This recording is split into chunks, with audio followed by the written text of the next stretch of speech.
How to update TikTok shop profile info.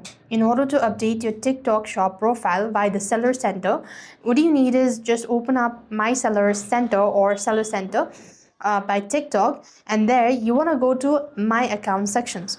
As you go to My Account, you just want to make sure to go to Seller's Profile and select Account Information to edit your email or phone number. After which you can just go ahead and select or update your information, shop name, logo, all that. And you could also go ahead and verify your information by providing your ID, all that. And this way you're supposed to update TikTok shop profile info.